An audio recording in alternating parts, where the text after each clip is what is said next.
လူတွေကကံကောင်းအောင်လုပ်ကြမယ်ကံဆိုးတယ်ကံကောင်းတယ်တချို့လည်းကံကောင်းတယ်ဆိုတာအလုပ်ကောင်းရင်ကံကောင်းတာပါပဲနဲ့ပြောတဲ့သူကလည်းရှိမြတ်စွာဘုရားဆိုလိုတဲ့ကံကဘာလဲ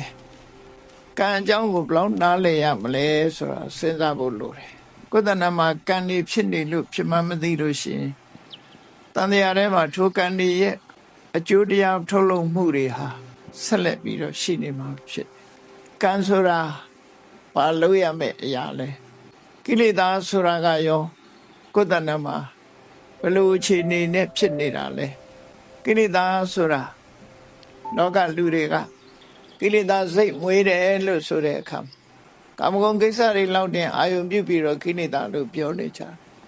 တော့ကံနဲ့ကိလေသာအကြောင်းကိုကြာကြာနားလည်ဖို့လိုတယ်ပေါ့အဲ့ဒါလို့နားလည်လို့ရှိရင်တော့ဘဝတန်တရားထဲမှာကျင်လဲနေဖို့အတွက်ဒီကံနဲ့ကိလေသာပေါင်းစပ်ပြီးတော့လုပ်နေတာကောင်းတဲ့ကံပဲဖြစ်ဖြစ်မကောင်းတဲ့ကံပဲဖြစ်ဖြစ်ကိလေသာနဲ့တွဲဖက်နေတဲ့ကံတွေဟာဘဝတန်တရားထဲမှာလဲစီမအားချပဲဖြစ်တယ်ပေါ့နော်ဘဝတန်တရားလို့ဆိုတာကောင်းတာလုပ်လို့ဆိုးတာလုပ်လို့ဥပမာပဲတစ်ခုပြောမယ်ဆိုလို့ရှိရင်ကုသိုလ်ကောင်းမှုတွေလုပ်ရင်ကံကောင်းလိမ့်မယ်လို့လူတွေကထင်ကြတယ်ဟုတ်တယ်သူတို့ရည်မှန်းတဲ့ကံကဘယ်လိုဟာတော့ဘဝမှာဆင်ပြေမယ်အလုပ်ကိုင်းတွေကောင်းမယ်ငွေကြေးဒနာတွေပြည့်စုံမယ်မတောင်းမတမကြောင်းမကြဆာမယ်ယာရုကုန်သိစီစဉ်ဥစ္စာတွေတိုးတက်မယ်အဲ့ဒါကိုကံကောင်းတယ်လို့ပြောကြတယ်နော်သို့တော့မကောင်းတာဘာလဲလို့ဆိုလို့ရှိရင်မကြခင်အိုးသွားတာတို့မကြခင်နာရတာတို့ယောဂဖြစ်ရတာဒီကနေ့ခေတ်မှာကြည့်ဆေးရုံဆေးကန်းကြီးတွေကကြီးနေတယ်ရော့သွားတယ်လို့မရှိဘူးနော်မစီရတဲ့နေရာဆိုတာတွေဟာအကုန်စေကားနေတယ်လူတိုင်းဟာယောဂကင်းနေဆိုတာမတမ်းမရှားနေအဲ့တော့ကံကောင်းတယ်နဲ့ကြိုးစားနေရင်ကနေပြီးကံဆိုးမိုးမောက်တွေ့နေကြတာပဲဖြစ်တယ်ဘဝတန်တရားထဲမှာကံကောင်းအောင်လုပ်ဖို့အလုံးကိုခဲရင်နောက်ဆုံးပိတ်အဆုံးသတ်မှာတော့အကောင်းတွေ့ဖို့ရမတမ်းမခဲရင်လည်းလူတိုင်းဟာသေဆုံးခြင်းမှာဆုံးသတ်ကြရတယ်ခင်မင်ကြတဲ့ဆွေတွေမျိုးတွေမိသားစုတွေကမျက်ရည်မျက်ခွက်နဲ့တောကနဲ့ပဲနေကြရတာဖြစ်တယ်အဲ့တော့ကံကောင်းပါတယ်ဆိုရင်ဆိုတဲ့ပုဂ္ဂိုလ်ရောအဲ့ဒီလိုဟာမျိုးတွေ့ရလားတွေ့ရယာရုကြီးတဲ့ပုဂ္ဂိုလ်ရောအဲ့ဒါမျိုးတွေ့လားတွေ့တာစီစဉ်ဥစ္စာချမ်းသာကြွယ်ဝတဲ့ပုဂ္ဂိုလ်တွေလည်းတွေ့အဲ့တော့တန်တရားထဲမှာကံကောင်းတယ်ဆိုတာဘာပြောတာလဲကောင်းတဲ့အပိုင်းလေးကိုကြည့်ပြီးတော့ကံကောင်းအောင်လုပ်ကြအလုပ်ကောင်းရင်ကံကောင်းတယ်လို့လူတွေကပြောနေကြတယ်ကိလေသာတွေနဲ့တွဲဖက်နေတဲ့ကံတွေဟာအကောင်းသက်မရှိဘူးအဆိုးဘက်ကိုတွန်းပို့နေတာတွေဒါများတယ်ပေါ့ကံနဲ့ကိလေသာနှစ်ခုပေါင်းစပ်ပြီးတော့ဘဝတန်တရားခရီးကြီးကိုရှောက်လန်းစေတာပဲဖြစ်တယ်ကောင်းပြီကံဆိုတာဟာအလုံးကြားဖို့ရတဲ့အတိုင်းကံဆိုတာကိုကြားဖို့နာဝရှိတဲ့ပုဂ္ဂိုလ်တွေကကံဆိုတာဘာလဲလို့မေးလို့ရှိရင်စေရနာဟံဘိက္ခွေကမ္မဝရမိရသော်ဘုရားကစိတ်ထဲမှာတွန်းအားပေးတဲ့သဘောလေးတွန်းအားပေးတဲ့သဘောကောင်းတာပဲဖြစ်ဖြစ်မကောင်းတာပဲဖြစ်ဖြစ်တွန်းအားပေးတယ် volition လို့အင်္ဂလိပ်လိုပြန်တယ်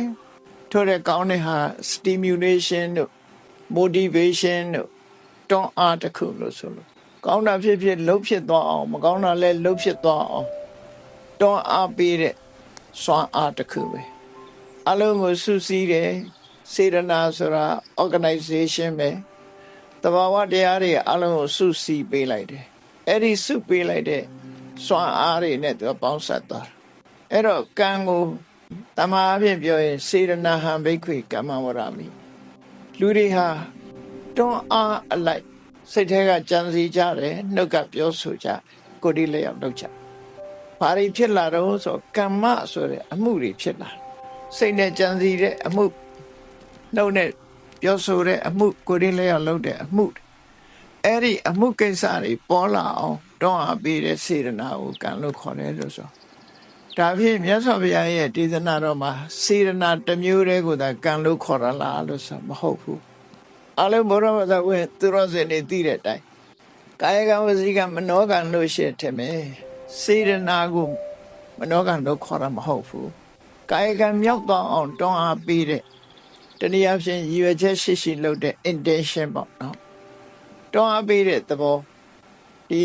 မကောင်းတဲ့အကိုပြောမယ်ဆိုရင်သူများတက်ကိုတတ်တယ်သူများဥစ္စာခိုးတယ်သူတို့ကသားမယားစော်ကားတယ် ပြစ်မှားတယ်ကောင်းတဲ့ဘက်ကပြောရင်သူများအသက်ကိုတတ်ချင်းမှရှောင်ကျင်တယ်အကျဉ်းတရားထားတယ်သူများဥစ္စာမခိုးဘူးတတ်ရှင်းစွာနေထိုင်တယ်ကိုယ်သက်ခါကိုထိန်းတယ်သူတော်သားမယားစိတ်နဲ့တော့မပြစ်မှားဘူးလို့ပြစ်မှားခြင်းမှရှောင်ကျင်တယ်ဆိုကောင်းတာမကောင်းတာဒီနှစ်ခုရှိတာနှစ်ခုရှိလားအဲ့ဒါတွေကြတော့စေရနာကိုသူများတဲ့တတ်တာဆိုတာလေစေရနာကြောင့်တတ်ဖြစ်သွားတာတွန်းအားဘယ်သူနဲ့တွဲလာတော့ဆိုဒေါသဆိုတဲ့အမုန်းတရားနဲ့တွဲလာတာဖြစ်တယ်ရှင်းပုံရအပြင်သူများဥစ္စာခိုးတာကြတော့လောဘဆိုတဲ့ကိလေသာနဲ့တွဲလာတယ်သူတော်သားမယားပြစ်မှားတယ်ဆိုတာကြလဲလောဘဆိုတာနဲ့တွဲလာတယ်တခါတည်းရန်ဒေါသဆိုတာနဲ့လည်းတွဲလက်စားချေတဲ့သဘောမျိုးလှုပ်ထားလည်းရှိတယ်နော်အဲ့ဒါကြောင့်မို့လို့လောဘဒေါသမောဟဆိုတဲ့ကိလေသာတွေနဲ့ပေါင်းစပ်ပြီးတော့စေရနာတွန်းအားကြောင့်ပြစ်မှုတစ်ခုကျွလွန်သွားတယ်အဲ့ဒါတွေကစေရနာလို့ခေါ်တခါနှုတ်ကပြောတဲ့အခါမှာကောင်းမကောင်းနှစ်ခုရှိတယ်တဲ့ပဲမကောင်းတဲ့စေရနာကြတော့လောဘဒေါသမောဟတွေပေါင်းစပ်ထားတဲ့စိတ်စေရနာတွေနဲ့တစ်ဖက်သားကိုတီးတီးကြီးလိမ်ပြောတယ်မမှန်မကန်ပြောတယ်တုံးတူမတက်အောင်ဂုံချောတယ်ဆဲရည်တယ်အကျိုးမရှိတဲ့စကားတွေနဲ့အကျိုးမဲ့ဖြစ်စေတယ်ဆိုတဲ့ဒီတွန်းအားတွေဒီနှုတ်ကနေထွက်သွားအောင်လိမ်လေတဲ့စကားတစ်ခွန်းနှုတ်ကထွက်သွားအောင်တွန်းအားပေးတဲ့စေရနာမတက်အောင်ချွန်တွန်းလုပ်တဲ့စေရနာလူတယောက်ကိုရင်ကျေးတိမ်မွေးစွာမပြောဘဲနဲ့တစ်ဖက်သားဒေါသဖြစ်သွားတော့တဲ့စကားမျိုးဆေးတိုင်းထားတဲ့စကားမျိုးနဲ့ပြောတယ်အကျိုးမဲ့ကောင်းကျိုးချမ်းသာကိုမရစေနိုင်တဲ့လွယ်မာတဲ့အကြောင်းအရာတွေကိုပြောဆိုတယ်အလုံးသိနေကြတဲ့မုတဝါဒပိတုနာဝါစာဖရုဒဝါစာတမ္ပပလပါလို့ဆိုရယ်ဒီစကားတွေနှုတ်ကထွက်လာအောင်တွန်းအားပေးတဲ့စေရနာကိုကံလို့ခေါ်တယ်အခုအဲ့ဒါတွေကရှောင်မှုတွန်းအားပေးတဲ့စေရနာကြတော့ကုသကံလို့ခေါ်ပြန်တယ်ဟုတ်ပြီကာယကံနဲ့ဝစီကံဟာစေရနာကိုကောက်တယ်မနောကံကိုကြည့်လိုက်မနောကံကြတော့စေရနာမဟုတ်တော့ဘူးအဘိဓါဆိုတာသူများပစ္စည်းကိုကိုယ်ပစ္စည်းဖြစ်လို့တဲ့စိတ်ကူးကြံစီမှုအဘိဓါအဘိဆိုတာရှေရှုစာဆိုတာစိတ်ကူးတာလောဘနဲ့သူပစ္စည်းကိုမှရချင်တယ်ကြံတွေးမှုစိတ်ထဲကကြံလိုက်တာနဲ့ပဲအဲ့ဒါကံမြောက်သွားတယ်သူများပိုင်တဲ့ပစ္စည်းကိုမပစ္စည်းဖြစ်ရင်ကောင်းမှာပဲလို့သူများပစ္စည်းကိုမှလိုချင်တဲ့လောဘနဲ့တွေးလိုက်တာနဲ့တပြိုင်နက်ကံဖြစ်သွားတယ်စေရနာမဟုတ်ဘူးလောဘကိုကံလို့ခေါ်တယ်အဲ့ကြတော့မနောကံမှာလောဘကိုကံလို့ခေါ်တယ်တခါဗျာပါဒဆိုတာဒေါသလူတယောက်ကိုယ်နဲ့မတည့်ဘူးကိုယ်ပေါ်မှာမကောင်းလုပ်တယ်လို့ယူဆတယ်သို့မဟုတ်ကိုယ်မကြိုက်တာတွေလုပ်တယ်ဆိုပုဂ္ဂိုလ်ဒီပုဂ္ဂိုလ်ပျက်စီးသွားရင်ကောင်းမှာပဲဒီကောင်တည်သွားရင်ကောင်းမှာပဲဒီကောင်ဒုက္ခရောက်သွားရင်ကောင်းမှာပဲလို့တွေးလိုက်တာနဲ့တပြိုင်နက်အဲ့ဒီအတွေးပါဝင်တဲ့ဒေါသဟာကံဖြစ်သွားတယ်သူကံဖြစ်သွားတယ်ဆိုတဲ့ရှင်တဲ့နှလုံးထဲမှာ accumulate ဖြစ်သွားကံဖြစ်တယ်ဆိုတဲ့သဘောတရားဟာဒီပင်ကအသီးသီးလိုက်တဲ့အခါမှာအထဲထဲမှာအပင်ပေါက်နိုင်တဲ့စွမ်းရည်တတိရသွားတဲ့သဘောပဲအကျိုးတစ်ခုထုတ်လုပ်ဖို့ရအတွက်တတိတစ်ခုပါသွားတာအောင်ဆိုအဲ့ဒီဒေါသဟာတာမန်မိသားစုကိုယ်တငယ်ချင်းပေါင်းတဲ့နဲ့တော့မိဘနဲ့သားသမီးဆိုတာလို့မဟုတ်တာလှုပ်တဲ့အခါမှာမိဘကသားသမီးကိုစိတ်ဆိုးတယ်မိဘကိုသားသမီးကစိတ်ဆိုးတယ်ညီကောင်မောင်နှမစကားအပြောမတတ်လို့စိတ်ဆိုးကြတယ်သို့တော့ဒီကောင်တည်သွားရင်ပျက်စီးသွားရင်ကောင်းမှာပဲဆိုမပါဘူးရိုးရိုးစိတ်ဆိုးတာကြတော့ဒေါသအခုလိုပျက်စီးသွားဖို့ထီအောင်စဉ်းစားတဲ့ဟာကြတော့ဖြာပါတာလို့ခေါ်တယ်အဲ့ဒါကံဖြစ်သွားတယ်လို့ဆိုလို့နောက်တစ်ခါအလုံးကိုမထင်ရှားတဲ့ကံတစ်ခုကပါတော့ဆိုမိစ္ဆာဒိဋ္ဌိအဲ့ဒါတော့အလုံးကိုသိမွေးတယ်လောကလူတွေကလွယ်လွယ်ပြောကြတယ်တမလွန်လောကကိုမယုံဘူးနောက်ဘဝကိုမယုံဘူးအတိတ်ဘဝကိုလည်းလက်မခံဘူးအမေအဖေဆိုတာသူ့ဘာသူတို့ချင်းချင်းပေါင်းတဲ့ဆက်ဆံကြတာဖြစ်တယ်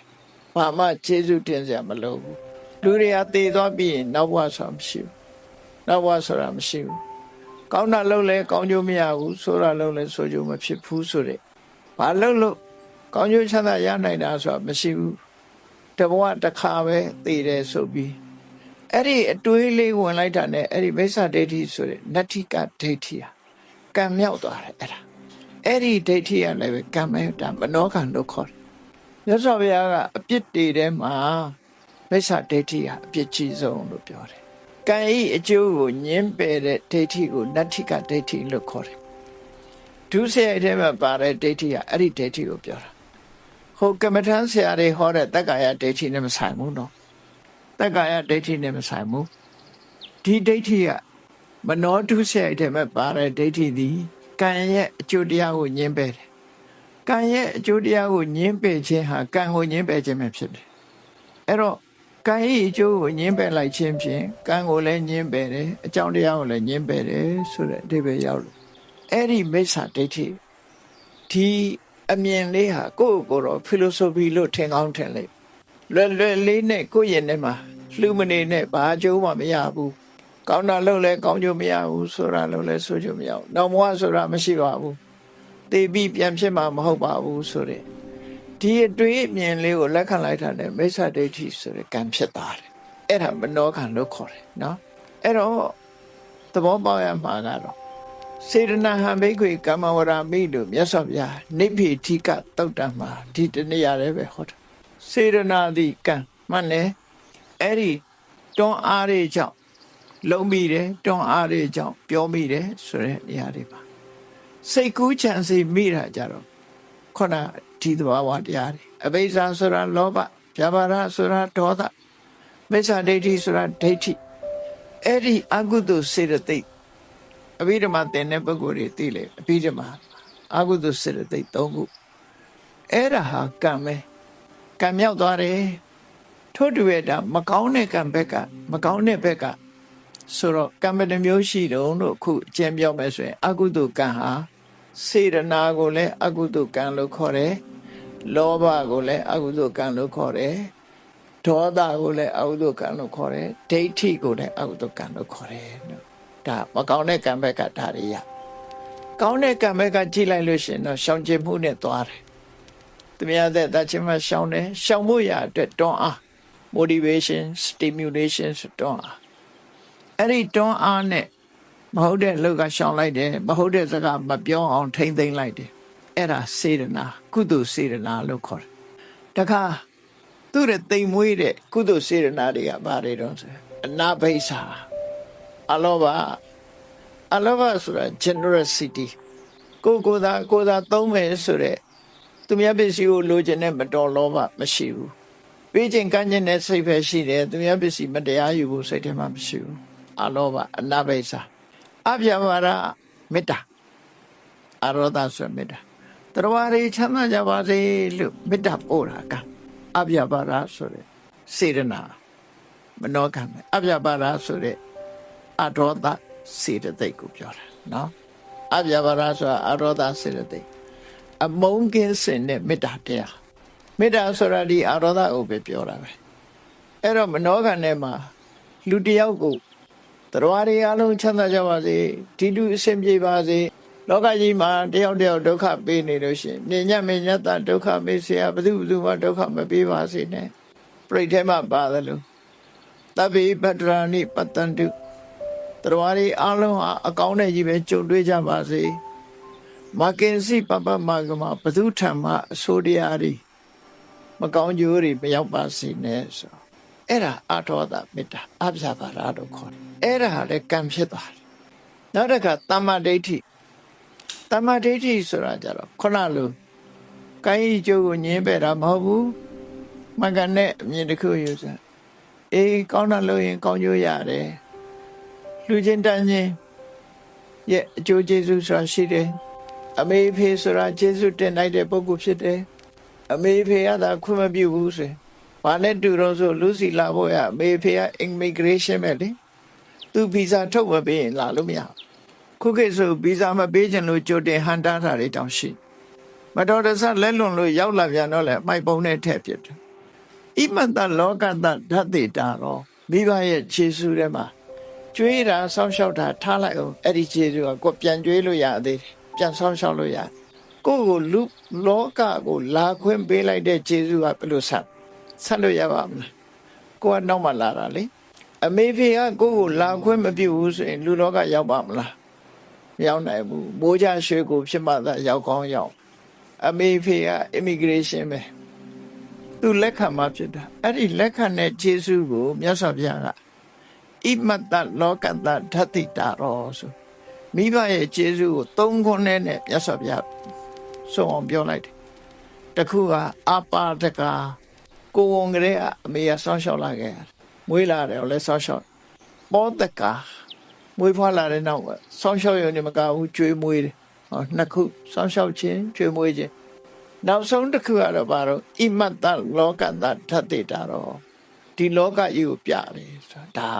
ဒီယေရှုကတော့ဆက်လို့မကုန်တဲ့ယေရှုပဲမိဘယေရှုကောမဆက်နိုင်ဘူးဆိုတာအဲ့ဒါကိုပြောတာဘာလို့လို့ဆိုရင်ကိုကနောက်မှရောက်တာဆိုတော့မိဘကိုကိုကလူလောကလာဖို့ဆိုတာဘယ်လိုလုပ်တုံးဆန်းတာသူကအရင်ရောက်တာလေဒါကြောင့်မို့မိဘရဲ့ယေရှုရှိတယ်လို့လက်ခံခြင်းသည်ပဲလေတမ္မာဒိဋ္ဌိဖြစ်သွားတယ်အဲ့ဒါမနောကဖြစ်သွားတယ်တော်တော်လောကဆိုတာရှိတယ်လူတွေဟာတည်သွားပြီးနောက်ဘဝဆိုရောက်လာအောင်မယ်ကံတရားရဲ့အကျိုးကိုလက်ခံတာတွေမှန်သမျှတမ္မာဒိဋ္ဌိလို့ခေါ်တယ်အဲ့ဒါကြတော့ပညာလို့ခေါ်တယ်မိစ္ဆာဒိဋ္ဌိကဒိဋ္ဌိစေတသိက်တမ္မာဒိဋ္ဌိကြတော့ပညာ right understanding မှန်ကန်တဲ့နားလည်မှုအဲ့တော့အဲ့ဒီမှာကအလောဘရဲ့အရောဓဆိုတဲ့မေတ္တာရဲ့တမ္မာဒိဋ္ဌိဆိုတဲ့ပညာရဲ့ဒီသုံးခုကကံပဲစေတနာလည်းမဟုတ်ကုသိုလ်ကံထဲမှာဒီသုံးခုပါလာအဲ့တော့ကံဆိုတာဟာဒီတရားတွေကိုပြောတာပဲအလုပ်တစ်ခုဖြစ်အောင်တွန်းအားပေးတယ်တွန်းအားပေးလိုက်တာသူက energy တွေစုသွားအောင်သူကစုဆောင်းလိုက်တာဒါမို့အာယုဟနရတ္တလို့ခေါ်တယ်သူတို့ကံတရားတွေကပေါင်းစုပေးလိုက်ခြင်းစုလိုက်တဲ့အခါမှာစွမ်းအားပြေလာဒီကံတရားတွေကစုလိုက်သည့်အတွက်ကြောင့်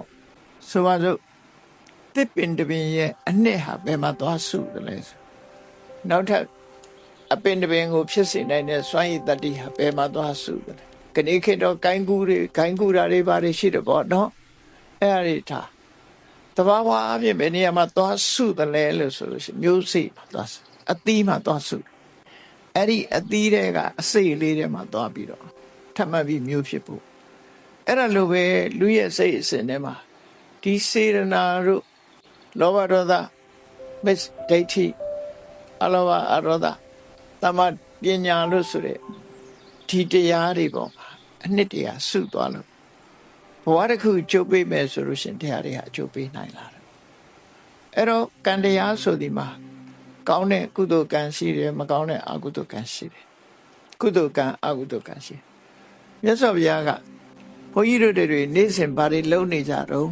ကိုယ့်ကိုစဉ်းစားကြည့်လိုက်နေ့စဉ်လုပ်နေတဲ့အလုပ်တွေကိုကြည့်လိုက်မယ်ဆိုရင်ဥဘောပုံညင်စပပင်စယမစ္စောကုရုတေဣထာ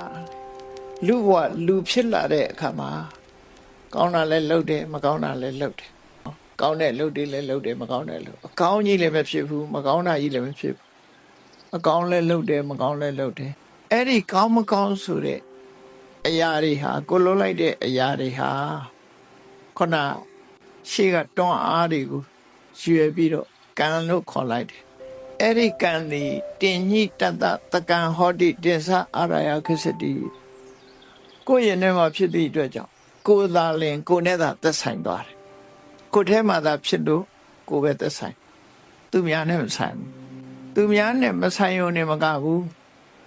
ဒီဘဝလှုပ်ထားတဲ့အရာတွေဟာ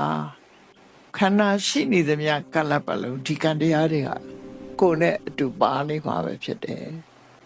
မကောင်းတဲ့ကံဆိုလို့ရှိရင်ဒုက္ခပေးဖို့ကောင်းတဲ့ကံကအကူအညီပေးဖို့ဆိုပြီးတော့လူတွေမှာကောင်းတဲ့ကံမကောင်းတဲ့ကံဒီနှစ်ခုနဲ့သွားနေမှာပဲထုံးစံမကောင်းတဲ့ကံကဒုက္ခပေးတယ်ကောင်းတဲ့ကုသိုလ်ကံတွေကျတော့ချမ်းသာဒုက္ခပေးတယ်တော့လောကလူတွေက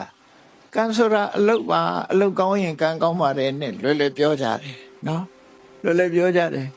သူတို့ပြောတဲ့ရည်ရွယ်ချက်ကတော့ခုနကတာမန်ကြီးပွားတိုးတက်တဲ့အလုပ်တွေကိုပြောတာဖြစ်ကောင်းဖြစ်လိမ့်နော်တကယ်ကတော့လောကမှာဒီလူတွေမှာနေ့စဉ်နဲ့ကံတရားတွေကဖြစ်နေတာပဲကိုသိသည်ဖြစ်စေမသိသည်ဖြစ်စေ လူရင်တဲ့နှလုံးထဲမှာဖြစ်နေတဲ့အရာဟာကိုယ့်ရင်ထဲမှာကိန်းသွားပြီသူကရောက်ရှိနေ accumulation ဆိုစုမိဆောင်းမိဖြစ်သွားအဲ့ဒါတွေကတင်ညိတတတကံဟောတိကောင်းမကောင်းနေဟာကိုပိုင်ဥစ္စာကိုနဲ့သာသက်ဆိုင်တော့တယ်တဗ္ဗေတတ္တကမ္မတကဆိုတာအဲ့ဒါပြောတာကံသာလင်ကိုပိုင်ဥစ္စာကိုလှုပ်တာကိုနဲ့သာသက်ဆိုင် responsibility ကိုဆိုလို့တယ်ကိုရင်ထဲမှာဖြစ်တာကိုနဲ့မဆိုင်လို့ဘယ်သူနဲ့သွားဆိုင်မှာကိုရင်ထဲမှာဖြစ်တာကိုခန္ဓာကိုယ်မှာဖြစ်တဲ့ယောဂကိုပဲခံအဲ့ဒါလိုပဲကိုစားလိုက်တဲ့အစာရဲ့အကောင်အဆိုးဟာလည်းပဲကိုပဲခံရတာအဲ့ဒါလိုပဲကိုရင်ထဲမှာဖြစ်လိုက်တဲ့ကောင်းဆိုးကံဟာကိုနဲ့သာသက်ဆိုင်တယ်အဲ့ဒါကိုကမ္မတက္ကတာကံသာလင်ကိုပိုင်ဥစ္စာရှိတယ်လို့ပြောတာအဲ့ဒါကိုပြောတာ responsible ဖြစ်တာပြောတာဟုတ်ပြီ responsible ဖြစ်သွားရင်ဒီဘဝတင်လားလို့ဆိုမဟုတ်တင်စအာဒါယခိစ္စတိဒါကြီးကပါသွားမှာပဲဘယ်လိုလုပ်ပါလာတော့ကံတရားတွေကဘယ်မှာကိန်းနေတာလဲနှလုံးထဲမှာကိန်းသလားနှလုံးထဲမှာကိန်းရင်နှလုံးခုန်ရက်သွားလို့ရှိရင်နှလုံးဆိုတာတည်သွားရင်မီးရှို့တဲ့ထက်ပါသွားမှာတော့ဘယ်လိုလုပ်လိုက်အဲ့လိုမဟုတ်ရင်အုံနောက်ထဲအုံနောက်ဆိုတာလဲဂျမ်းဖြစ်သွားတာရှိသေးတယ်အဆိုင်မှာဖြစ်ရင်ဒီဘဝထဲမေ့သွားပြီအဲ့တော့ကံတရားအပဲသွားနေအုံနောက်မကောင်းတော့ဘူးတည်လို့ရှိရင်လည်းမီးရှို့ပြလိုက်တယ်ဒီအုံနောက်ကပါစရာအကြောင်းမရှိပြန်အဲ့တော့ကံဟာဘယ်မှာတည်ရှိဘယ်မှာremain ဖြစ်နေတယ်လေဘယ်မှာတည်ရှိတယ်လဲလို့ပြောမှာစိတ်အစဉ်မှာရှိတယ်စိတ်အစဉ်ဆိုတာဘယ်တော့မှပြတ်တော့မသွားဘူးစိတ်အစဉ်ဟာတစ်ခုပြီးတစ်ခုဆက် mental process ဆိုတာတန်တရားဘဝမှာစတဲ့အချိန်ကစပြီးနိဗ္ဗာန်ရသည့်အထိအောင် mental process ကပြတ်သွားတာနှစ်နေရာပဲရှိဒါတောင်ခိတ္တပြတ်တာဘယ်နေရာတော့ဆိုလို့ရှိရင်ဇန်စွမ်းအားနဲ့တမာတိစွမ်းအားနဲ့စိတ်ကိုယုံမုန်းပြီးတော့တရားအထုတ်လို့အောင်မြင်သွားလို့ရှိရင်အတ္တညတဘုံဆိုတဲ့စိတ်မဲ့တဲ့ဘဝမျိုးရောက်သွားတာခဘာ900ဒါလည်းပဲ pause လုပ်တယ်လို့ပဲပြောရမယ်ခိတ္တ pause လုပ်လိုက်တယ် stop လုပ်တာမဟုတ်ဘူး pause လုပ်လိုက်တာနော်ချိန်တိုင်းပြန်ပေါ်လာမှသူကအပြည့်တ်မဟုတ်ဘူးနောက်တစ်ခါနိရောဓသမဘာဆိုတာကြားဦးရလိမ့်မယ်နိရောဓသမဘာဝင်စားလို့ရှိရင်စိတ်စေတသိက်စေတစာရုပ်အလုံးချုပ်သွားတမာတိဆောင်အားနဲ့ဒါလည်း pause လုပ်လိုက်တာပဲခိတ္တခဏအကြောင်းတရားတွေကိုဖယ်ရှားပြလိုက်သည့်အတွက်ကြောင့်စိတ်ဆိုတာလည်းသူ့ဟာသူဖြစ်တာမဟုတ်ဘူးအကြောင်းတရားကိုမှီဖြစ်တယ်အဲ့ဒီအကြောင်းတရားတွေကိုခိတ္တ pause လုပ်လိုက်လို့ရှိရင်စိတ်ဟာလည်းရပ်သွားတယ်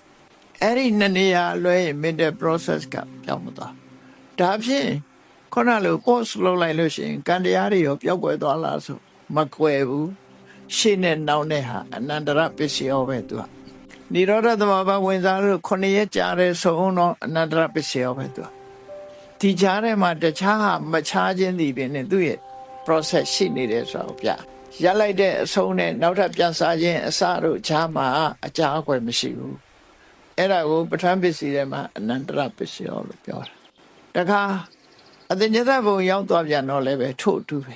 အနန္တရပစ္စယောပဲစိတ်အစဉ်ညာသုတိစိတ်နဲ့ပရိသေရိစိတ်ဟိုကရုပ်စဉ်တမာရီစွမ်းအကုန်လို့တင်ညာစတင်ဖြစ်ပေါ်လိုက်တဲ့အချိန်လေးမှာပြန်လီနိုးထလာပြန်ခိတ္တ pause လို့အဲ့တော့ mental process ရဲ့စိတ်ဖြစ်စဉ်ကြီးဟာတန်တရားထဲမှာရပ်ဆိုင်သွားတယ်လို့မရှိဘူးအပြည့်ပဲရပ်သွားတယ်လို့မရှိဘူးဒါကြောင့်မို့စိတ်တန်တတိလို့ခေါ်တဲ့စိတ်ဖြစ်စဉ်ထဲမှာကံတရားဟာတတ္တိအနေနဲ့ရှိနေတယ်လို့သူပြောတာအဲ့တော့အုံနောက်မှာကိန်းတာလည်းမဟုတ်ဘူးနှလုံးသားမှာကိန်းတာလည်းမဟုတ်ဘူးခန္ဓာကိုယ်တဏှာမှာကိန်းနေတာလည်းမဟုတ်ဘူးစိတ်အစဉ်မှာရှိတယ်လို့ဒီလိုပဲမှတ်သားမှာဖြစ်တယ်ဟုတ်ပြီကောင်းတာလုပ်လဲကံဖြစ်တယ်မကောင်းတာလုပ်လဲကံဖြစ်တယ်အဲ့ဒီကံတွေဟာလုံးသမျှကိုယ်နဲ့သာသက်ဆိုင်တယ်ဒီကိုယ်နဲ့သက်ဆိုင်တဲ့ကံတရားတွေဟာဖြစ်လျက်ဘဝမှာကိုယ်နဲ့အတူပါနေတယ်ပါတယ်ဆိုတာဟာဒီပုံရိပ်တရဏကြီးနဲ့ပါနေတာမဟုတ်ဘူးစွန့်ရည်တတ္တိအနေနဲ့ပါနေတာသူစွန့်ရည်တတ္တိအနေနဲ့ပါအကြောင်းအကျိုးညင်ညင်လို့ရှိရင်အကျိုးပေးမှသိချတယ်ပေါ့သူတို့ဆိုလို့တယ်ပေါ့အဲ့တော့မြတ်စွာဘုရားက အေးကောင်းတာလည်းလုပ်တယ်မကောင်းတာလည်းလုပ်ကြတယ်လူလောကလူတွေဟာကောင်းဆိုးနှမျိုးလုပ်ကြလို့ဒါတွေဟာကိုယ်တည်းသာသက်ဆိုင်နေဆိုတဲ့အဲ့တော့အကောင်းအဆိုးဆိုတဲ့ထဲမှာဘာကြောင့်အကောင်းဖြစ်ဘာကြောင့်အဆိုးဖြစ်ရလဲဆိုလို့ရှိရင်ကိလေသာတွေရဲ့လွှမ်းမိုးမှုပဲမှာကိလေသာတွေလွှမ်းမိုးလို့ကိုလုပ်တဲ့အလုပ်တစ်ခုဟာအကောင်းလည်းဖြစ်တယ်အဆိုးလည်းဖြစ်အဓိကကတော့အမှန်မသိမှုပဲအမှန်ကိုမသိသည့်အတွက်ကြောင့်အကောင်းအဆိုးလုံးမိတယ်ပရိစ္ဆေသမုပ္ပါဒ်ကိုကြည့်လိုက်အဝိဇ္ဇာပစ္စယသင်္ခါရအဝိဇ္ဇာဆိုတာအမှန်တရားကိုမသိတာ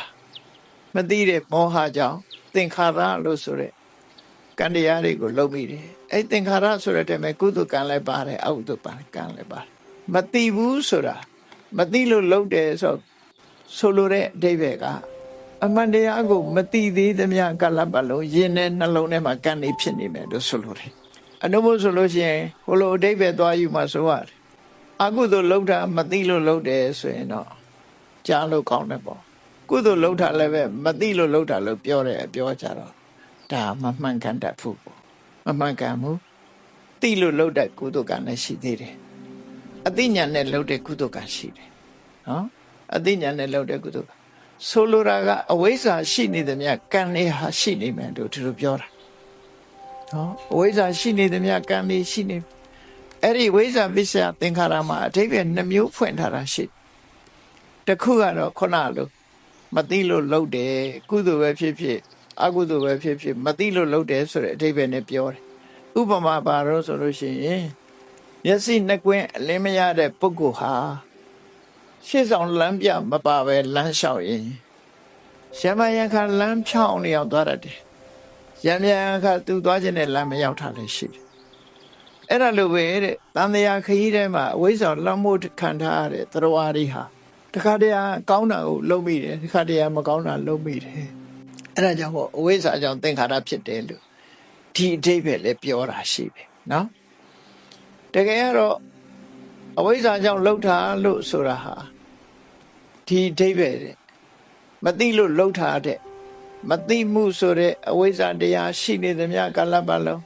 အဝိဇ္ဇာဘာဝေသင်္ခါရဘာဝတောအဝိဇ္ဇာရှိနေရင်သင်္ခါရရှိတယ်ဣဒံဣမတမိန်တတိဣဒံဥပ္ပစ္စတိဣဒံဟောတိဒါရှိနေရင်ဒါရှိရဥပမာမဲ့ခုမီးထွန်းတာလေလျှက်စင်မီရှိလို့ဒီအလင်းရောင်ရှိတယ်လျှက်စင်မီငိမ့်သွားတာနဲ့တပြိုင်နက်အလင်းရောင်မှပျောက်သွားအလင်းဆိုတဲ့အရာဟာလျှက်စင်မီကနေထုတ်လုပ်ပေးထားတဲ့အကျိုးဆက်များတာဖြစ်တယ်ထို့တူပဲအဝိဇ္ဇာရှိနေသေးလို့ရှင်သင်္ခါရဆိုတဲ့ကံတရားတွေရှိနေဥမှာပဲလို့ပြိဿမှာဒီလိုပြောတာနော်ဒီလိုဆိုလိုတာဒီအကြောင်းရှိနေသေးရင်အကျိုးတရားရှိနေဟုတ်ပြီဘုန်းကြီးတို့တွေတဲ့ယင်းထဲမှာကုသိုလ်ကံတွေလည်းရှိတယ်အကုသိုလ်ကံတွေလည်းရှိတယ်အဲ့ဒီလိုရှိနေခြင်းဟာအဝိဇ္ဇာမကင်းသေးသမျှတော့ရှိနေဥမှာပဲရှိနေတဲ့အခါမှာဘာဖြစ်လဲအဝိဇ္ဇာကကိလေသာအဝိဇ္ဇာဆိုတဲ့မောဟကကိလေသာသင်္ခါရကကံဟောကံနဲ့ကိလေသာနှစ်ခုပေါင်းစပ်လိုက်တဲ့အခါမှာသင်္ခါရပစ္စယဝိညာဏဆိုတဲ့ဘဝတစ်ခုရဲ့အစပရိသေပေါ်လာအဲ့ဒါကံကထုတ်လုပ်လိုက်တာလို့ကိလေသာနဲ့ကံနှမျိုးပေါင်းစပ်လိုက်မှအကျိုးတစ်ခုရလဒ်တစ်ခုဖြစ်တယ်ဒါကြောင့်မို့ဒီကိလေသာရဲ့ကံရဲ့ကိလေသာရဲ့ဘဝတန်တရားရဲ့ဆိုတာဆက်ဆက်နေတယ်နော်ကံနဲ့ကိလေသာကအကြောင်းတရားဘဝတန်တရားဆိုတာအကျိုးတရားတန်တရားဆက်ပြအဲ့တော့ပရိစ္ဆေသမုပ္ပါဒ်လေးကိုရှင်းရှင်းလေးအရာစကားနဲ့ပြောကြည့်အောင်အရာစကားနဲ့ပြောကြည့်လိုက်တို့တွေဟာလှုပ်တဲ့နာနဲ့မလှုပ်တဲ့နာမသိဘူးဟုတ်ပြီဒါဆာလိုက်တယ်ဒါလှုပ်တဲ့သလားဒါမလှုပ်တဲ့ဘူးလားမသိဘူးမသိတော့ဘာလှုပ်တယ်မလှုပ်တဲ့နာကိုလှုပ်တဲ့လို့ထင်တယ်လှုပ်တဲ့နာမလှုပ်တဲ့ထင်တယ်ထင်ပြီးတော့လှုပ်တယ်ရမ်းလှုပ်တယ်မသိတာကအဝိဇ္ဇာလှုပ်တာကသင်္ခါရရလိုက်တဲ့ရလတ်ကြတော့ကောင်းကျိုးဆိုးကျိုးသင်္ခါရပစ္စယဝိညာဏဆိုတဲ့ဘဝအစတစ်ခုရဝိညာဉ်ပါလာလို့ဝိညာဉ်ပရိသေစိတ်ကလေးစလိုက်တာနဲ့တပြိုင်နက်သူနဲ့တွဲဖက်လာတဲ့ရုပ်တွေနာမ်တွေပါလာတယ်ဝိညာဏပစ္စယနာမရူပံ နာနဲ့ယုတ်တိဖြစ်လာနာနဲ့ယုတ်တိဖြစ်တဲ့အခါကျတော့ဘာတွေပါလာတော့ဆို organ ဆိုတဲ့ sense organ တွေပါလာမျက်စိပါလာတယ်နားပါလာတယ်နှာခေါင်းပါလာတယ်ရှားပါလာတယ်ကိုယ်ကာယပါလာတယ်အသိစိတ်ပါလာကဲ organ တွေပါလာနာနဲ့ယုတ်ထဲမှာဒါတွေပါအကယ်၍ဒါတွေမပါဘူးဆိုရင်တစ်တုံးကြီးလိုနေမှာပဲဘယ်လိုလုပ်ဆက်တဲ့နော်လူတွေမှာမျက်စိပါလို့ပြမက်ကအာယုန်တွေကိုမြင်ကြတယ်နားပါလို့အသံနဲ့ဆက်သွယ်တယ်နှာခေါင်းပါလို့အနံ့နဲ့ဆက်သွယ်တယ်လျှပ်ပါလို့အရသာနဲ့ဆက်သွယ်တယ်ကိုယ်ကာယပါသည့်အတွက်ကြောင့်ဖုဒ္ဓဘာယုံဆိုတဲ့အထီးတွေ့အာယုန်နဲ့ဆက်သွယ်စိတ်ပါသည့်အတွက်ကြောင့်ကြံတွေးအာယုန်နဲ့ဆက်သွယ်တယ်ဆိုအဲ့ဒီဆက်သွယ်မှုတွေဒါကိုပြောတာနာမရူပပစ္စယတာလာရဏအဲ့ဒါတွေပါလာလို့တာလာရဏပစ္စယဖတ်တော့ထိတွေ့မှုတွေပေါ်လာတဲ့အခါဘာဖြစ်တော့ဆိုဖတ်တာပစ္စယဝေဒနာစိတ်ခံစားမှုတွေပေါ်လာတယ်ဘဝဆိုတာအဲ့ဒါပဲဘဝဆိုတာအဲ့ဒါလူဘဝဆိုတာစဉ်းစားကြည့်လိုက်တို့ရထားတဲ့ဘဝဟာအတိတ်ဘဝတုန်းကအမှန်မသိလို့လုံးပြီးလုံးရလုံးလိုက်တယ်ကံခုခေတ်စကားနဲ့ပြောမယ်ဆိုရင်ကံကောင်းလို့လူဖြစ်လာတယ်ပေါ့ကောင်းတာလုပ်ပြီးတော့ကောင်းတဲ့သင်္ခါရကြောင့်လူဘဝဆိုဝိညာဉ်မကောင်းတာလုပ်ပြီးလို့ရှိရင်တိရစ္ဆာန်ဘဝရောက်တော့အောင်ပါအပင်ငယ်ရောက်တော့အောင်ပါပဲဒီနေရာအဲ့တော့ကံကောင်းတယ်လို့ပြောကြပြန်တယ်အဲ့မှာကောင်းတဲ့ကုသကံရဲ့အကျိုးကြောင့်ဝိညာဉ်နာယုတ်သလရဏဖတ်တာဝေဒနာဒီခံစားချက်တွေဘဝဆိုတာအဲ့ဒါဟုတ်ပြီခံစားချက်တွေခံစားချက်ဆိုတာကောင်းတဲ့အာယုံလေးတွေ့ရင်သဘောကျတယ်မကောင်းတဲ့အာယုံတွေ့ရင်သဘောမကျဘူးစိတ်ရဲ့ experience တွေပေါ့ feeling လို့ခေါ်တယ် experience အဲ့ဒီဘဝရဲ့အတွေ့အကြုံလေးတွေပေါ်မှာလူတွေကဘာဖြစ်တယ်ตาရလာကြပြန်ตาရလာကြအကြမကြခင်နေရကြတော့ happy new year နဲ့ဩကြအောင်မှာပေါ့ဘာကြောင့်လို့ဆိုရင်ပြောချင်တာအဲ့ဒါဝေဒနာပဲပြောချင်တာကိုကြိုက်တယ်ပြောချင်တာကိုကြိုက် happiness do may you be happy နှုတ်ဆက်ကြတယ်ပြောကြတယ်ဆုတောင်းပေးကြတယ်အဲ့ဒါဘာလို့ဝေဒနာကိုကြိုက်နေတာဝေဒနာကြိုက်တော့ဘာဖြစ်လဲဝေဒနာပစ္စယတဏှာဖြစ်တာပေါ့လူချင်းလာတယ်လူချင်းတော့ဆွဲလန်းလာတယ်တဏှာပစ္စယဥပါဒာအဲ့ဒါကြတော့ကိလေသာဖြစ်သွားဝိညာဏယုသလရဏဖတ်တာဝေဒနာထိအောင်ကံတစ်ခုကပေးလိုက်တဲ့အကျိုးရလဒ်တွေသာဖြစ်တယ်အဲ့ဒီကနေပြီးတော့ဥပါဒံတဏှာဥပါဒံကြတော့ကိလေသာစိတ်ကိုပူပန်စေတတ်တယ်စိတ်ကိုညှဉ်းနှွမ်းစေတတ်တယ်ဒီအကျိုးဒီဟာတွေကိုဖန်တီးပေးနေတဲ့သဘာဝတရားတွေကိုယ့်ရဲ့ထဲမှာဖြစ်လာတယ်အဲ့ဖြစ်လာတာဟာသူရင်ရတလားလို့ဆိုမရဘူးဥပါဒနာပစ္စယဘောဆိုပြီးတော့ကံနေပြန်ဖြစ်ပြန်တယ်သူလိုချင်တယ်ဆွဲလန်းတယ်ရအောင်လုပ်တယ်လိုချင်တာကတဏှာဆွဲလန်းတာကဥပါဒံရအောင်လုပ်တာကြတော့ကမ္မဘဝဒါဖြင့်ကမ္မဘဝလုပ်တော့ဘာဖြစ်လဲရအောင်လုပ်တော့ရပြန်တာပေါ့ဘာရတော့ဆိုဘဝပစ္စယဇာတိအဲ့ဇာတိရပြန်တဲ့အခါကျတော့ဒီကံရဲ့အကျိုးပေးနေပုံကိုကြည့်ဘဝရလာတဲ့အခါဇာတိဖြစ်လိုက်တာနဲ့တပြိုင်နက်နောက်ကဘယ်သူတွေလိုက်တာတော့ဆိုစရာနဲ့မရဏပဲအခုလူတိုင်းဟာအသက်အရွယ်တယောက်နဲ့တည်းမွေးခြင်းပြီးဘယ်နှစ်ရှိပြီတော့မွေးနေ့တွေလောက်ကြတယ်ပါတီပွဲတွေလောက်ကြတယ်အဲ့ဒီမှာနောက်ကလိုက်လာတာဘာတော့ဆိုရင်အိုခြင်းနဲ့သိခြင်းပဲ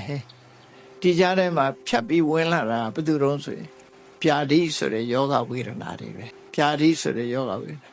အဲ့တော့စရာမရဏဒီကြားထဲမှာဒီပြဟာတွေမရှိဘူးလားဆိုရှိတယ်ဘာတွေတော့ဆိုရင်တောကတဲ့ကိုရထားတဲ့အခွင့်အရေးလေးတွေဆုံးရှုံးသွားမှာတို့ဆုံးရှုံးတော့မဲ့အခြေအနေကိုဆွေမျိုးသားချင်းကိုခင်ရမင်ရတဲ့ပုဂ္ဂိုလ်ဆုံးရှုံးသွားတဲ့အခါတို့တောကမထိန်နိုင်ရင်ပရိဒေဝငိုရပြန်တယ်ကိုဆင်းရဲမှုတွေနဲ့ကြုံတယ်စိတ်ဆင်းရဲမှုတွေနဲ့ကြုံရတယ်နောက်ဆုံးမှာစိတ်ပင်ပန်းလွန်းတဲ့ဒေါသဆိုတဲ့စိတ်ပင်ပန်းမှုတွေနဲ့ကြုံရတာဥပါယတာကဲတွက်ကြည့်လိုက်မယ်ဆိုရင်ဇာတိရဲ့နောက်ကဆက်လာတဲ့အရာတွေဟာဘာတွေတုံးဆိုမြတ်စွာဘုရားဧဝမေတ္တခေဝလတ္တဒုက္ခခန္ဓတ mess of suffering mere mess of suffering မင်းတို့ရတာဒုက္ခတသက်တည်းကြီးပဲဒါကိုကံကောင်းအောင်လုပ်နေကြမလား mere mess of suffering ဒါတွေကိုဒီဘက်ကို သွားတာပဲဧဝမေတ္တကေဝလန္တဒုက္ခခန္ဓတသမုဒယောဟောတိဒီပရိစ္ဆသမုပ္ပါဒ်ကိုပဲဆင်ញင်ကြည့်လိုက်ဆင်ញင်ကြည့်လိုက်လို့ရှိရင်ကံကိလေသာ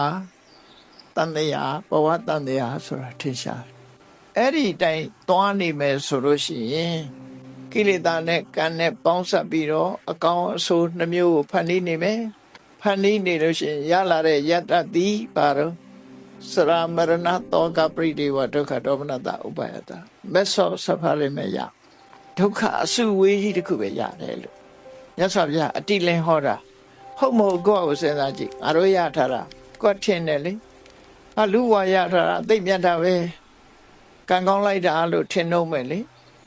တစ်ဖက်ကပြောမယ်ဆိုရင်ကံမကောင်းဘူးလားလို့ဆိုရင်ကောင်းတယ်လို့တော့ပြောစရာရှိပါတယ်ဘာလို့ဆိုရင်ကုသိုလ်ကောင်းမှုတွေလုပ်ခွင့်ရရင်ကံကောင်းတယ်လို့ပြောကောင်းတဲ့အလုပ်တွေလုပ်လို့ရကောင်းလို့ပါရမီကုသိုလ်တွေလုပ်လို့ရတယ်ဒီဘက်ကရှုတော်ကခြင်းအကောင်းသို့တော့ကိုရလိုက်တဲ့ပစ္စည်းတစ်ခုရဲ့ရလိုက်ရဲ့အဆုံးသတ်ကိုကြည့်လိုက်ကိုရထားတဲ့အကြီးကတဖြည်းဖြည်းအိုးလာမယ်တဖြည်းဖြည်းနာမယ်နောက်ဆုံးမှသိဆုံးသွားမယ်ဒီကြားထဲမှာမကြည်မနှက်တွေတောကတွေစိုးရင်ရမယ်နော်ပရိဒီဝါတွေဖြစ်ရမယ်ကိုဆင်းရဲခြင်းခံရမယ်စိတ်ဆင်းရဲခြင်းတွေခံရမယ်စိတ်ပင်ပန်းမှုတွေနဲ့ကြုံရမယ်ဆိုဒီထဲမှာအကောင်းကရှာဖို့ရတော့ခက်သွားကောင်းရှာဖို့အဲ့ဒါကြောင့်မို့ကံကိလေသာဘဝတန်တရားကံကိလေသာဘဝတန်တရားဒါဖြင့်ဒီတန်တရားကြီးကိုမလိုချင်တော့ဘူးဆိုရင်ဘာလုပ်ရမလဲမြတ်စွာဘုရားကကံကောင်းအောင်လုပ်ရမှာလားဆိုတော့တက်တာတဲ့နည်းလေးကိုပထမစပြီးတော့ပေးတယ်မှန်တယ်ဘုန်းကြီးတို့တွေတန်တရားထဲမှာကံကောင်းခြင်းရင်ကံကောင်းခြင်းနဲ့ဆိုအိုခြင်းနာခြင်းကင်းအောင်တော့လုပ်လို့မရဘူးဘဝမှာအဆင်ပြေအောင်လုပ်ပေးလို့ရဆင်းရဲမွဲတေးတဲ့ဘဝမရောက်ဘူးအယုဆိုးအကြည့်တန်တဲ့ဘဝမရောက်ဘူးယောဂထူပြောတဲ့ဘဝမျိုးမရောက်ဘူးအသက်တူတဲ့ဘဝကိုမရောက်ဘူးငတ်ပြတ်တဲ့ဘဝမျိုးမရောက်ဘူးလူဘဝမှာအဲ့ဒါလေးကံကောင်းအောင်ဘယ်လိုလုပ်ရမလဲလူတွေပြောတာအဲ့ဒီအဆင့်လေးပြောနေကြနော်ကံကောင်းအောင်ဘယ်လိုလုပ်ချောတော့ကံကောင်းအောင်ဘုရားရှိသွားဆုတောင်းတာနဘူးနဆာလောက်တာနဲ့တူတူပဲမြတ်စွာဘုရားကတရားတွေကိုကဲ့တင်တယ်ဆိုတာဗုဒ္ဓဘုရားရဲ့ကဲ့တင်မှုနဲ့တခြားဘာသာတွေရဲ့ဘုရားကဲ့တင်မှုကိုလုံးဝကွဲပြားခြားနာမရောထွေးစေနဲ့မြတ်စွာဘုရားကိုယ်တိုင်ကတရားတွေကိုကဲ့တင်တယ်ဆိုတာမိဘကသားသမီးကိုပညာတတ်ဖြစ်အောင်စီမံပေးတဲ့သဘောလောက်ပဲဆိုပါစို့မိဘဟာကိုသားသမီးကိုဘလောက်ပဲချမ်းသာသားသမီးကိုပညာတတ်ကြီးဖြစ်အောင်လုပ်ပေးနိုင်ဘူးပညာတတ်အောင်ပညာတွေထည့်မပေးနိုင်ဘူးဘာလုပ်ပေးနိုင်လို့ဆိုရင်ကျောင်းကောင်းကောင်းထားပေးမယ်ဆရာကောင်းကောင်းနဲ့သင်ကြားစေမယ်လိုအပ်တာတွေအကုန်ထောက်ပံ့တယ်ဒါမိဘလုပ်နိုင်တာဒါအစွမ်းကုန်ပဲပညာတတ်ဖို့ကသူကိုယ်တိုင်စူးစမ်းမှဖြစ်တာမိဘကနေငါသားလေးဖူးဆိုမှုတ်ပြီးတော့ပညာတတ်အောင်လုပ်ပေးလို့ရပါမလားမရနိုင်ဘူးအဲ့ဒါလိုပဲမြတ်စွာဘုရားစိတ်တော့နဘူးနဆာမလုံးနဲ့မြတ်စွာဘုရားကကိုယ်ကဲ့တင်မှာမဟုတ်ဘူးကဲ့တင်တဲ့နည်းကဘယ်နည်းနဲ့ကဲ့တင်တာတော့ကိုသားသမီးကိုကိုပညာတတ်စေခြင်းလို့ရှိရင်ကြောင်းထားပေးတာတော့ပဲလုပ်လို့ရတယ်လို့ပဲမြတ်စွာဘုရားကဘုန်းကြီးတို့တွေကိုတန်တရားဝကလွတ်အောင်မလုပ်တယ်လေချမ်းသာဒုက္ခရအောင်မလုပ်တော့ဟိတေပဝတ္တနေနာအာဟိတာသနိဝတ္တနေနာဟိတလို့ခေါ်တဲ့ဒုက္ခရဲ့အကြောင်းတရားတွေလိုင်းနာဆောင်ရွက်ဖို့အာဟိတဆိုတဲ့ဆင်းရဲဒုက္ခရဲ့အကြောင်းတရားတွေကရှောင်ရှားဖို့ဆိုလိုတာကမလုပ်ရမှနဲ့လုပ်ရမှခွဲဟောတယ်ဒါပဲလမ်းညွှန်ပေးတာကိုသားသမီးကိုချစ်လို့ဆုံးမတဲ့အခါဘာပြောတော့ဒါမလုံးနဲ့ဒါလုပ်ဒါပဲပြောတာပဲမဟုတ်လားခြုံလိုက်ရင်ဒီနှစ်ခုပဲရှိတယ်နော်မင်းဒါမလုံးနဲ့ဒါလုပ်ကြီးပွားခြင်းဒါမလုံးနဲ့ဒါလုပ်မလုပ်ရမှနဲ့လုပ်ရမှာအဲ့ဒီမှာတရားတွေကိုမြတ်စွာဘုရားကကဲ့တင်တယ်ဆိုတာဟိတကိုဖြစ်အောင်တိုက်တွန်းပြီးအာဟိတဆိုတဲ့အကုသိုလ်တွေကရှောင်ခိုင်းတာပဲဖြစ်ဒီတဲ့မပို့ဘူးတရားတွေနိဗ္ဗာန်ရောက်အောင်ကဲ့တင်တယ်ဆိုတာအသိဉာဏ်ရအောင်တရားဟောပေးတာပဲရှိတယ်ပညာပေးတယ်ကိုယ်တိုင်ကြိုးစားပညာပေးပြီးကိုယ်တိုင်ရအောင်ကြိုးစားအဲ့ဒီသဘောဗုဒ္ဓဘုရားရဲ့ကဲ့တင်မှုကအဲ့ဒီနည်းပဲအဲ့တော့ဟိတနဲ့ဒုက္ခဆိုတာတွဲထားတာမြတ်စွာဘုရားလောကမှာပွင့်လာတာဟိတနဲ့ဒုက္ခအတွက်ပွင့်တယ်လို့သူတို့ဆိုဟိတဆိုတာအကြောင်းတရား condition အခြေအနေကောင်းအောင်ပေးတယ်ဒုက္ခဆိုတာချမ်းသာ ဟိတနဲ့ဒုက္ခအမြဲတွဲဖက်နေတယ်ဟိတရှိမှဒုက္ခဖြစ်တယ်ဒုက္ခကိုတိုက်ရိုက်ပေးလို့မရဘူးပတ်စံတော့တိုက်ရိုက်ပေးလို့ရတယ်ဒုက္ခကိုတိုက်ရိုက်ပေးလို့မရဘူးအဲ့တော့ဒုက္ခကိုပေးခြင်းလို့ရှိရင်ဘာလို့ရလဲဟိတကိုပဲလောက်ခိုင်းရအချိန်နေကောင်းအောင်လို့အချိန်နေကောင်းမှဒီအကျိုးစီးပွားဆိုတာဖြစ်လာဒါကြောင့်မို့စာပေကျမ်းကမှာမြတ်စွာဘုရားလောကမှာပွင့်လာတာဟိတဒုက္ခအတွက်ကပွင့်လာတယ်ဆိုတာအကြောင်းနဲ့အကျိုးတွဲဖက်ပြီးပြောထားတာအဲ့ဟိတကအကြောင်းတရားဒုက္ခကအကျိုးတရားအကြောင်းနဲ့အကျိုးနှစ်ခုပေါင်းစပ်ဒါကြောင့်မို့ဟိတေဘဝတ္တနေနာအာဟိတသနေဝတ္တနေနာတတ္တနံပယံဟိန္တတိတရဝါရီကြားရောက်နေတဲ့ဆင်းရဲဒုက္ခကိုမြတ်စွာဘုရားဘယ်လိုကဲတင်တယ်လဲဆိုလို့ရှိရင်မကောင်းမှုအကုသိုလ်တွေကရှောင်ရှားစေခြင်းကောင်းမှုကုသိုလ်တွေလှုပ်စေခြင်းဖြင့်မြတ်စွာဘုရားကဲတင်အဲ့ဒီနည်းနဲ့ကဲတင်တာဒီနည်းမှတပါးတခြားနည်းမရှိဘူးအဲ့ဒါလောကလူတွေကတော့ဘုရားတကူကြည့်တယ်ငါ့ကိုတကူနဲ့ကဲလိုက်မယ်တို့ဒီလိုယုံကြည်ယူဆနေကြတာလောကမှာကိုသားသမီးတောင်ကိုကဲလို့မရဘူးလေကိုသားသမီးတောင်ကိုကဲလို့မရဘူး။ကိုချင်းနာချင်းသိချင်းကဘလို့လို့ကဲလို့ရရင်ကုန်ကဲကြမှာပေါ့မအိုးရဘူးမနာရဘူးလို့မရဘူး။အဲ့တော့မအိုးအောင်မနာအောင်ကိုချင်းနာချင်းရဲ့အကြောင်းတရားတွေကိုဖယ်ရှားဖို့ပဲရှိတယ်ပေါ့။အေးကောင်းပြီကံရဲ့ကိလေသာရဲ့ဘဝတန်တရားရဲ့ဒီကံနဲ့ကိလေသာပေါင်းစပ်နေသမျှဘဝတန်တရားရှိနေဦးမှာအဲ့တော့ဘဝတန်တရားနဲ့အဆက်ဖြတ်ခြင်းဘာလို့ကံကိုပယ်ရမလားဆိုတော့ကံကိုပယ်ကြမလို့ပယ်ရမှာကကိလေသာကိုပဲပယ်ရမှာဖြစ်တယ်ဒါမို့ကိလေသာကိုပယ်ဖို့တရားကျင့်ကြတာဖြစ်တယ်အဲ့ဒီမဲ့ကိလေသာဆိုတာအဝိဇ္ဇာဟာလည်းကိလေသာပဲပရိစ္ဆေသမုပ္ပါဒ်မှာပါတဲ့အဝိဇ္ဇာတဏှာဥပါဒံအဲ့ဒါတွေကကိလေသာအဓိကအဝိဇ္ဇာနဲ့တဏှာကိုအဓိကထားပြီးတော့တဏှာရဲ့ဝန်းမြစ်နှစ်ခုဆိုပြီးတော့အမှန်မသိတာအမှန်မသိတော့လိုချင်တယ်အဲ့ဒီနှစ်ခုကပေါင်းဆက်ပြီးတော့ဒုက္ခပေးနေအဲ့ဒီကိလေသာနှစ်ခုရှင်းလိုက်နိုင်ပြီဆိုလို့ရှိရင်တော့တဏှာဝကလွတ်သွားမယ်ခုနကံလေးကအလုံးလွတ်သွားနိုင်ကံကိုပယ်လို့မရဘူးကံကိုပယ်လို့မရဘူးဆိုတာဘာကြောင့်လဲဆိုရင်လုတ်ပြီးသားတစ်ခုကိုမလုပ်ရသေးဘူးလို့ပြောလို့မှရမှာမရတာပြီးသားကိစ္စတစ်ခုကိုဥပမာတစ်ခုကိုလုံးလိုက်တယ်လုံးလိုက်ပြီးသားတစ်ခုကသူပြီးသွားပြီရစတ်တွေလည်းထွက်သွားအဲ့ဒါကိုဘယ်လိုလုပ်ဖြစ်မလဲဥပမာမနေ့ကအခုဒီကနေ့ရဲ့မနေ့ကရဲ့နောက်တရက်ရဲ့သုံးခုရှိတယ်ပေါ့ yesterday ပေါ့နော်မနေ့ကိုပြန်ယူလို့ရမလားရဘူးပြီးခဲ့ပြီနော်မနေ့ကဟာပြန်ယူလို့မရဘူးအဲ့တော့အဲ့ဒါလိုပဲကံတစ်ခုဟာပြီးခဲ့ပြီးသားဖြစ်လို့ပြင်လို့လည်းမရဘူးလုပ်လို့လည်းမရဘူး what have been done cannot be undone what have been done လုပ်ပြီးသားတွေမှန်တယ်ဗျ cannot be undone ဘလို့ရသေးဘူးလို့လုပ်လို့မရပြီးသွားပြီအဲ့တော့ကံဆိုတာပြင်လို့ရတဲ့အရာမဟုတ်ဘူးကံဆိုတာပြင်လို့မရဘူးဒါဖြင့်မေးကြလိုက်ပဲပြင်မပြီးတော့ကြောတာပြင်တာမဟုတ်ဘူးလားလို့ဆိုမဟုတ်ဘူးပြင်နာလို့ပြောခြင်းနဲ့ပြောပြင်မလိုက်တဲ့အကုသိုလ်ကံကဒီဘဝတည်းမဲ့အကျိုးပေးနိုင်တဲ့ဒိဋ္ဌဓမ္မဝေဒနိယကံဖြစ်တယ်အဲ့ဒီဒိဋ္ဌဓမ္မဝေဒနိယအကုသိုလ်ကံကိုတောင်းပန်လိုက်ခြင်းအပြင်ကိုလှုပ်ပြီးသားကိုမလှုပ်ဘူးလို့အတိမပြုတာမဟုတ်ဘူးဒီဟာအတွက်တအုံနှွေးဖြစ်နေတဲ့စိတ်ပူပန်မှုကိုဟန့်တာပေးလိုက်တာပဲရှိနောက်ထပ်ဆက်မဖြစ်တော့ဒီလိုဆိုလို့ကံဆိုတာနှစ်ခုရှိတယ်မှတ်ထားဖို့ရတာအာရမ္ဗစဝိပတိတာရစပါဠိလိုပြောရင်အာရမ္ဗစဆိုတာလှုပ်ခြင်းကြောင့်ဖြစ်တာတစ်ခုဝိပတိတာရစဆိုတာပြန်လှန်ပြီးတော့စိတ်မကောင်းခြင်းကြောင့်ဖြစ်တာနော်စိတ်ထဲမှာတောင်းနှွေးနှွေးဖြစ်ခြင်းကြောင့်ဖြစ်တာနှစ်ခုရှိတယ်အဲ့ဒီထဲမှာတားမြစ်တာကဘယ်ဟာကိုတားမြစ်တာတော့ဩဃသနဲ့ကြော့ပြီးတော့တောင်းပန်ပြီးတော့ကံတွေကလွတ်အောင်ကြိုးစားတာဝိပတိတာရစကံကိုပြောတာအာရမ္ဗစကံကလှုပ်ပြီးခဲ့ပြီလှုပ်ပြီးခဲ့တာကိုဘယ်တော့မှအန်တန်လှုပ်လို့မရဘူးလှုပ်ပြီးသွားပြီသူကအန်တန်လှုပ်လို့မရတော့ဘူးလှုပ်ပြီးသွားပြီသို့တော့အဲ့ဒီလှုပ်မိတဲ့အမှားကိုအမှားလို့မြင်နေနောက်ထပ်မလှုပ်အောင်ထိမ့်သိမ်းဆောက်ရှောက်မယ်အဲ့ဒီနီးနဲ့သူကယောပါသွားစေတယ်ပေါ့ဒီလိုသာဆိုတာနော်ယောပါသွားစေတချို့လွယ်လွယ်တွေးတယ်မ မဟုတ်တာတွေလောက်ကြောလိုက်ကြည်ရောအောင်မေ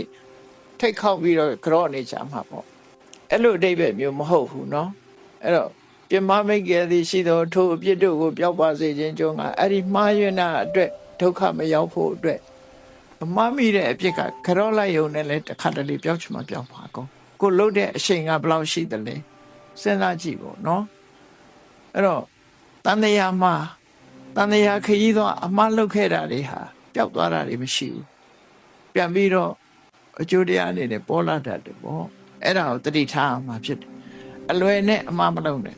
အဲ့တော့ဒီအမှားအတွက်စိတ်ပူနေတာတော့ပျောက်သွားတယ်စိတ်ပူပြီးတော့ဒါမှားတယ်နောက်ထပ်မမှားစေရပါဘူးဆိုကန်ဆရာပဲတိအောင်လိုက်တော့ဆိုခန္ဓာရှိနေတယ်ဗျလိုက်ဒီမှာ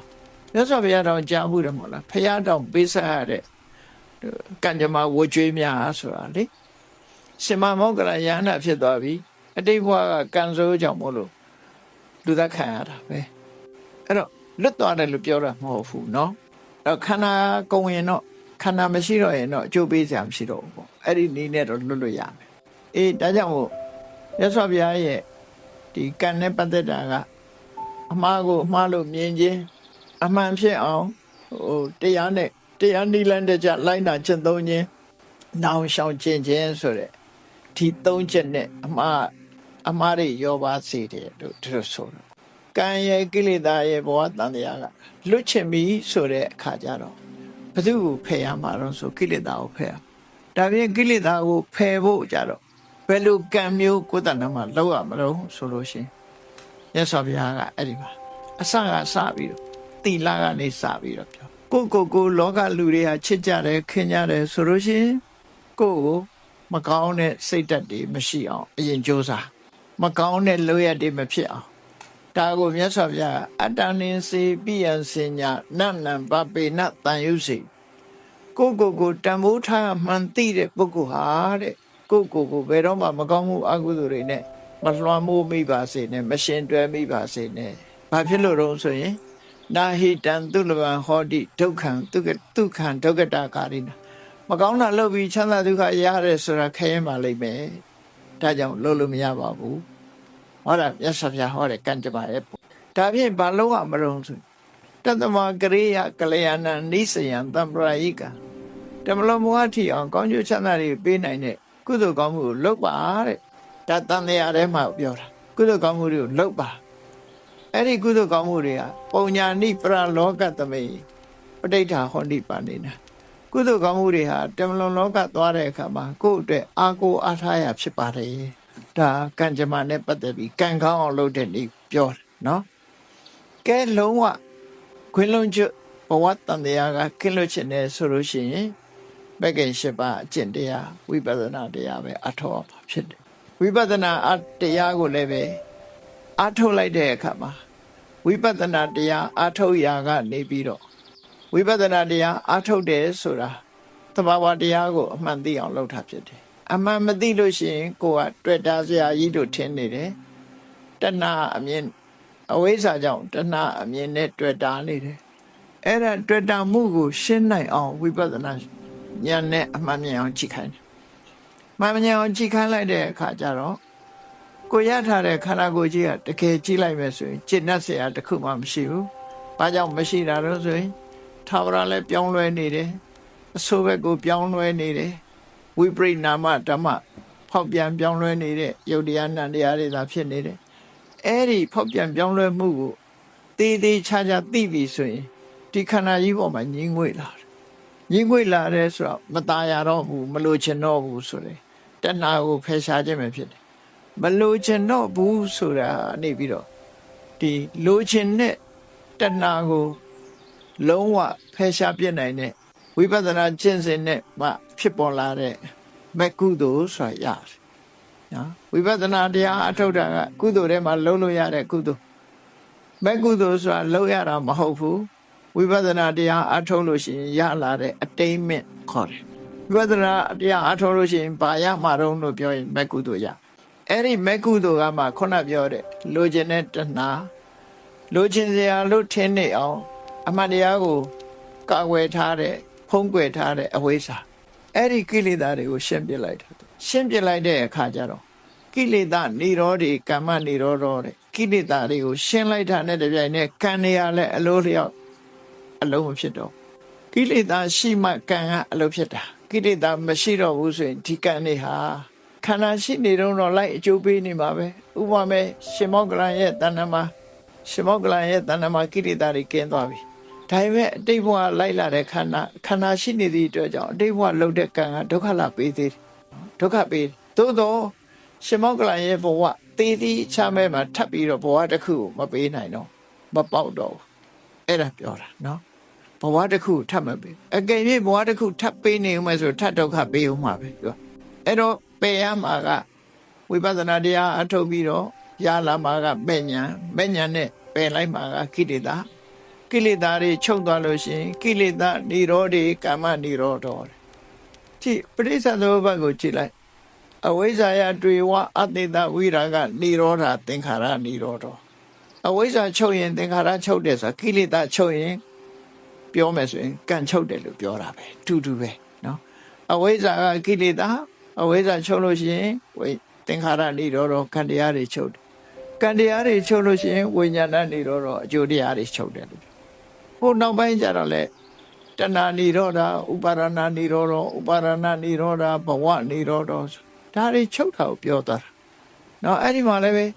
တဏှာနဲ့ဥပါဒံကကိလေသာဘဝဆိုတာကာမဘဝကကံကိလေသာချုပ်ရင်ကံချုပ်တယ်အဲ့တော့ကံဆိုတာကဒီတိုင်းဖယ်ရှားလို့ရတဲ့အရာမဟုတ်ဘူးဒါကြောင့်မို့လို့ကိလေသာကိုသာပယ်တာဖြစ်တယ်ပေါ့ဒါကိုကိလေသာကိုပယ်ဖို့ကြိုးစားအထောက်တာမှန်ကန်တဲ့လမ်းကြောင်းဖြစ်တယ်ပေါ့အကျိုးတရားကိုလည်းရှောင်ရမှာမဟုတ်ဘူးကိလေသာကိုပဲဖယ်ရှားမှာဖြစ်တယ်ကိလေသာဖယ်ရှားလိုက်တာနဲ့တပြိုင်နက်ကံတရားတွေဟာအကျိုးမပေးတော့ဘူးလို့အဲ့ဒီအကျိုးမပေးတော့ခြင်းသည်သာလဲဘဝတန်တရားဆိုတာပြတ်တော့သွားခြင်းနိဗ္ဗာန်ကိုမျက်မှောက်ပြုခြင်းပဲဖြစ်တယ်ဆိုတာဘုရားဘာသာရဲ့မြတ်ဗုဒ္ဓရဲ့အဆုံးအမမှာဒီလိုသဘောပေါက်နားလည်ရမှာဖြစ်ပါတယ်တန်တရားထဲမှာရှိနေတဲ့အချိန်တော့မကောင်းတာတွေကိုရှောင်ရမယ်ကောင်းတာတွေကိုလုပ်ရမယ်တန်တရားထဲမှာချမ်းသာဒုက္ခအထိုက်လျောက်တော့ရနိုင်တယ်တန်တရားကလုံးဝလွတ်ဖို့ကြတော့ကိလေသာကိုဖယ်ဖို့ကြိုးစားရမှာပဲဖြစ်တယ်ပေါ့ကိလေသာညှော်နေသွားလေးချမ်းသာဒုက္ခပူရလေးပဲဒီလိုဖြစ်မှာဒါကြောင့်ကံကိလေသာနဲ့ဘဝတန်တရားအကြောင်းကိုအချင်းအားဖြင့်အခုလိုရှင်းပြတာဖြစ်ပါတယ်တရားချစ်ခင်သူတော်စင်ပြိဿအပေါင်းတို့ဘဝတန်တရားကံနဲ့ကိလေသာရှိနေသည်မြတ်ဘဝတန်တရားရှိနေမှာပဲဖြစ်တယ်ဘဝတန်တရားရှိနေသည်မြတ်စာတိစရာဗျာတိမရဏဆိုတဲ့ဒုက္ခတွေဟာရှောင်လွယ်လို့ရမှာမဟုတ်ပါဘူးဒါကြောင့်ဘဝတန်တရားကလွတ်မြောက်ဖို့အတွက်ကိလေသာကိုဖယ်ရှားရမှာဖြစ်တယ်ကိလေသာကိုဖယ်ရှားလိုက်ရင်ကံတွေဟာအလိုလျောက်အလုံးမဖြစ်ဘဲနဲ့ဘဝတန်တရားဆိုတာလဲချုပ်ငြိမ်းသွားမှာဖြစ်ပါတယ်ဒါကြောင့်ရဗုဒ္ဓရဲ့ဆုံးမတရားတော်ကိုယုံကြည်မြတ်နိုးကြတဲ့သူတော်စင်ပုဂ္ဂိုလ်တွေဖြစ်သည့်အားလျော်စွာမှန်ကန်တဲ့လမ်းကြောင်းဖြင့်တန်တရားကလွတ်မြောက်ကြောင်းမဂ္ဂင်၈ပါးအကျင့်တရားကိုကျင့်ကြံကြိုးကိုပွားများအထောက်ခြင်းဖြင့်ဘဝတန်ត្រာချုပ်ရာနိဗ္ဗာန်ချမ်းသာကိုကိုယ်စီကိုယ်ငှမျက်မှောက်ပြုနိုင်ကြပါစေ